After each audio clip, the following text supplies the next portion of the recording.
I hope you all are healthy and safe. So, welcome. Welcome again, boys. आज हम जानते हैं हम क्या पढ़ेंगे. आइए देखते हैं. आज हम करेंगे बच्चों रिवीजन. किस चीज का रिवीजन होगा वो मैं आपको बता देती हूँ. तो आज शुरुआत करेंगे हम रिवीजन. आज हम रिवीजन करेंगे बच्चों विशेषण का. आप लोगों को मैंने पहले भी विशेषण पढ़ाया है तो आप लोग बहुत अच्छे से जानते हैं कि विशेषण क्या होता है. लेकिन यहाँ रिवीजन कर रहे हैं तो एक बार वापस मैं आपको सभी को विस्तार से बता देती हूँ कि विशेषण होते क्या है. और एक बात, इस भाग को विशेषण वाले भाग को मैं दो पार्ट में पढ़ाऊंगी, भाग 1 और भाग 2, पार्ट 1 एंड पार्ट 2. और ये जो है आपका वो पार्ट 1 है. तो पार्ट 1 में क्या क्या आएगा आइए पढ़ना शुरू करते हैं.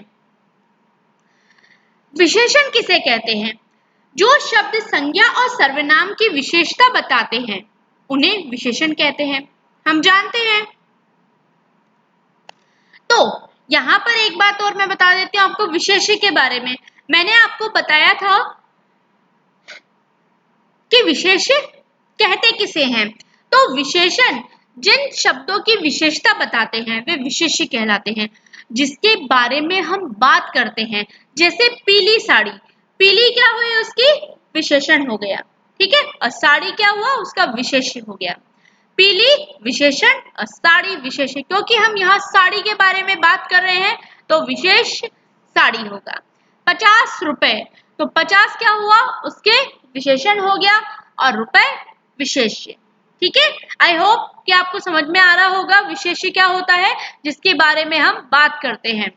तो आइए विशेषण के भेदों के बारे में जानते हैं. विशेषण के भेद: गुणवाचक विशेषण, संख्यावाचक विशेषण, परिमाणवाचक विशेषण, सार्वनामिक या संकेतवाचक विशेषण. ये हुए आपके विशेषण के भेद. तो एक एक विशेषण के भेद को पढ़ना शुरू करते हैं. पहला है हमारा गुणवाचक विशेषण.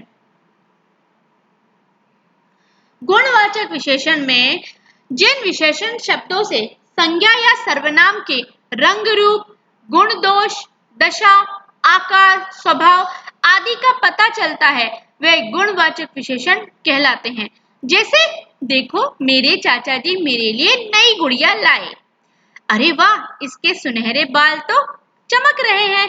तो यहाँ पर आपने इस बातचीत में नई और सुनहरे शब्द गुड़िया और बाल के गुण तथा रंग की विशेषता बता रहे हैं, इसीलिए ये गुणवाचक विशेषण होंगे.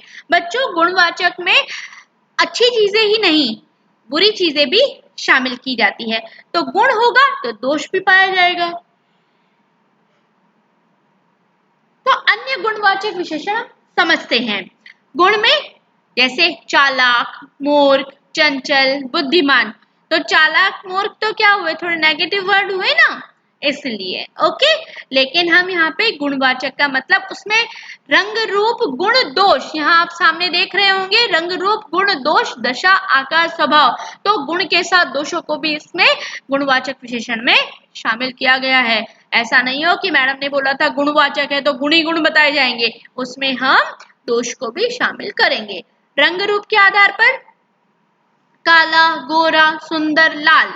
स्थिति के आधार पर बीमार, अस्वस्थ, बूढ़ा. आकार के आधार पर लंबा, गोल, तिकोना, छोटा. स्वभाव के आधार पर क्रोधित, हंसमुख, शांत. ये हुए हमारे गुणवाचक विशेषण के रंग रूप गुण स्थिति आकार स्वभाव के अकॉर्डिंग उसके division. I hope you understood. Very good. दूसरा हम लेते हैं संख्यावाचक विशेषण. ठीक है. यहाँ संख्यावाचक जैसा कि इसके नाम से ही स्पष्ट हो गया है कि हमें जहां पर नंबर की बात करते हैं वहां पर हम कौन से विशेषण का प्रयोग करते हैं? संख्यावाचक. फॉर एग्जाम्पल जैसे कि देखो दो मोर नाच रहे हैं और कुछ बच्चे उन्हें देखकर तालियां बजा रहे हैं. तो जिस विशेषण शब्द से संज्ञा या सर्वनाम की संख्या का बोध होता है उसे संख्यावाचक विशेषण कहते हैं. तो इस बातचीत में हमने दो और कुछ शब्द संज्ञा की संख्या बता रहे हैं, अतः ये संख्यावाचक विशेषण है. अब संख्यावाचक विशेषण के कितने भेद होते हैं? 2 भेद होते हैं। एक होता है निश्चित संख्यावाचक और दूसरा होता है अनिश्चित संख्यावाचक। तो निश्चित संख्यावाचक विशेषण में संज्ञा या सर्वनाम की निश्चित संख्या की जानकारी मिलती है। जैसे पिताजी ने 1 दर्जन केले खरीदे।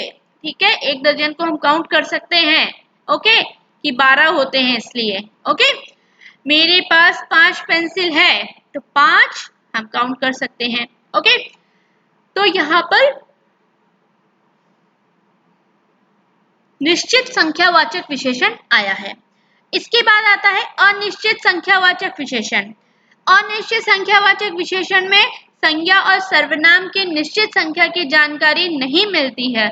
जैसे मैदान में कुछ बच्चे खेल रहे हैं, सड़क पर कई गाड़ियां चल रही हैं। तो यहाँ पर हमने जाना कि कुछ और कई क्या होती है? अनिश्चित संख्या की जानकारी दे रही है, इसीलिए यहाँ पर हमने अनिश्चित संख्यावाचक विशेषण का प्रयोग किया है। तो थर्ड है हमारा परिमाणवाचक विशेषण। बच्चों, परिमाण में हम मात्रा, वजन, माप मीन्स मेजरमेंट की बात करते हैं, वहां पर हम परिमाणवाचक विशेषण का प्रयोग करते हैं। तो हम जान सकते हैं, जैसे तुम्हारी बोतल में कितना पानी आता है? मेरी बोतल में 1 लीटर पानी आता है। तो यहाँ जो रेड शब्द है 1 लीटर, वो परिमाण की बात कर रहा है, उसके मापन की बात कर रहा है। तुम्हें क्या चाहिए? मुझे 2 किलो चीनी चाहिए। तो 2 किलो यहाँ पर हम परिमाण की बात कर रहे हैं। तो यहाँ पर उपयुक्त बातचीत में 1 लीटर और 2 किलो शब्द संज्ञा सब शब्दों की माप तोल बता रहे हैं, उसका मेजरमेंट बता रहे हैं, इसीलिए ये परिमाणवाचक विशेषण है। तो हम कह सकते हैं ना कि जिन विशेषण शब्दों से संज्ञा या सर्वनाम की मात्रा, वजन, माप आदि की जानकारी मिले, उन्हें हम परिमाणवाचक विशेषण कहते हैं। उम्मीद कर रही हूँ कि समझ में आ रहा होगा। Very good. अब परिमाणवाचक के हम भेद पढ़ लेते हैं। जैसे कि संख्यावाचक के भेद थे, वैसे ही हम परिमाणवाचक के भेद पढ़ेंगे। तो निश्चित परिमाणवाचक और अनिश्चित परिमाणवाचक। ठीक है, जैसे निश्चित परिमाणवाचक में एग्जाम्पल देती हूँ मैं, 2 लीटर तेल, 3 किलो चावल। ठीक है, तो ऐसे ही जो शब्द आते हैं जिसमें 2 लीटर तेल, 3 किलो, लीटर, किलो, इस तरीके के जहां शब्द यूज होते हैं, वहां पर हम निश्चित परिमाणवाचक विशेषण का प्रयोग करते हैं। तो हम कह सकते हैं कि जो विशेषण शब्द निश्चित मापतोल बताते हैं, वे निश्चित परिमाणवाचक विशेषण कहलाते हैं। दूसरा है हमारा अनिश्चित परिमाणवाचक विशेषण। जो विशेषण शब्द, यहाँ मैं आपको पहले एग्जाम्पल समझाती हूँ अनिश्चित परिमाणवाचक विशेषण में। जैसे बहुत पानी, थोड़ी दाल। ठीक है, यहाँ पर बहुत पानी, थोड़ी दाल, यहाँ पर हमें अनिश्चित मापतोल की जानकारी मिल रही है, मतलब हमारे पास में निश्चित जानकारी नहीं है। तो हम कह सकते हैं कि जो विशेषण शब्द निश्चित मापतोल नहीं बताते हैं, वे अनिश्चित परिमाणवाचक विशेषण कहलाते हैं। पानी, बहुत पानी, थोड़ी दाल, etcetera. I hope you understood. Very good. तो बच्चों, थैंक यू। यहाँ पर आपको मैंने जितने भी आपको विशेषण के प्रकार बताए हैं, मैंने बताए हैं 3 प्रकार। उसके भी जैसे है गुणवाचक, गुणवाचक में भी अलग अलग प्रकार बताए हैं कि रूप, रंग, गुण, दोष, आकार, स्वभाव आदि के आधार पर हम गुणवाचक में शामिल करेंगे। फिर है संख्या के भी कौन से? निश्चित संख्यावाचक और अनिश्चित संख्यावाचक। फिर परिमाणवाचक, उसके भी 2 भेद हैं, निश्चित परिमाणवाचक और अनिश्चित परिमाणवाचक। बच्चों, प्रैक्टिस करते रहें, अभ्यास करते रहें। बार बार मैं एक ही बात बोलती हूँ कि प्रैक्टिस करना जरूरी है। So thank you boys, have a good day.